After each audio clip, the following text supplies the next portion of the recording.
आज दिनांक 1 ऑगस्ट 2026 रोजी साहित्य सम्राट अण्णाभाऊ साठे पुतळा परिसर हिंगोली येथे साहित्य सम्राट अण्णाभाऊ साठे सार्वजनिक जयंती महोत्सव समिती हिंगोलीच्या वतीने अण्णाभाऊ साठे यांची 106वी जयंती उत्साहात साजरी करण्यात आली। या जयंतीच्या कार्यक्रमाचे अध्यक्ष आमदार तानाजी मुटकुळे, कार्यक्रमाचे उद्घाटक आमदार संतोष बांगर, नगर परिषद अध्यक्ष श्रीरामदादा बांगर, उपनगर अध्यक्ष माबूद बागवान, डॉक्टर अमोल धुमाळ, माजी नगर अध्यक्ष बाबाराव बांगर, माजी नगर अध्यक्ष दिलीप चव्हाण, नगर परिषद मुख्याधिकारी अश्विन कुमार माने, स्वच्छता निरीक्षक बाळू बांगर, राजामतीताई मुटकुळे, शशिकांत वडकुते, नगरसेवक सुभाष बांगर, नगरसेवक सुमित कांबळे, नगरसेवक रत्नाकर उर्फ खली बांगर, नगरसेवक रवींद्र वाडे, नगरसेवक कयूमखान पठाण, दिवाकर माने, अण्णाभाऊ साठे सार्वजनिक जयंतीचे अध्यक्ष सुशील कसबे, उपाध्यक्ष रवी इंगळे, सचिव राहुल कसबे, राजू सुतारे, अविनाश गायकवाड, गंगाधर लोखंडे, अलकेश धुमाळ, अनिल खंदारे, बाबूराव गाडे यांच्यासह महिला व पुरुष मोठ्या संख्येने उपस्थित होते। अरुण दिपके, टीव्ही 7 हिंगोली।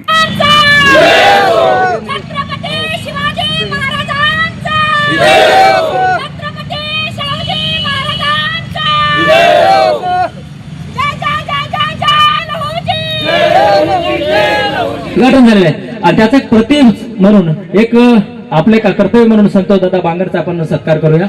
म्हणजे आपण महायुती सरकारचे आभारी आहोत। देवेंद्र फडणवीस साहेबांनी जे तुम्हा आम्हाला दिलंय ते बरंचसं काय दिलंय। नाथाचा नाथ म्हणून ज्या नेतृत्वाकडे पाहिलं जातं म्हणजे डॉक्टर अमोल धुमाळ साहेब, जोरदार टाळी साहेबांचं स्वागत करायचं आहे।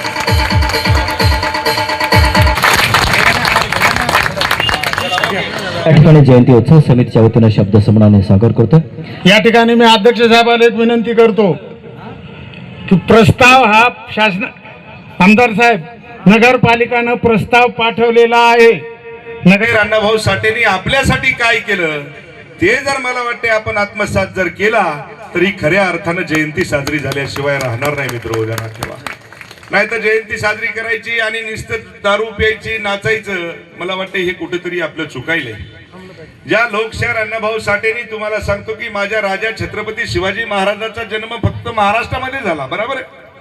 ज्या राजाचा जन्म महाराष्ट्रामध्ये झाला पण त्या राजाला महाराष्ट्रापुरतं नाही, देशापुरतं नाही तर देशाच्या बाहेर दुसऱ्या देशामध्ये नेऊन कोणी जर पोहोचवला असेल तर ते लोकशाहीर अण्णाभाऊ साठे होते मित्र हो, ध्यानात ठेवा।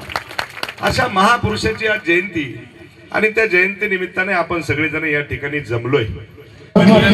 त्याविषयी मी माननीय आमदार व सर्व मान्यवरांना विनंती करतो की या जागेचा प्रश्न लवकरात लवकर मार्गी लावावा आणि माननीय आमदार साहेबांचे खूप खूप धन्यवाद, खूप खूप आभार की आपण या प्रश्न मार्गी लावण्यासाठी आपण सहकार्य करत आहात, त्याबद्दल आपले खूप खूप आभार।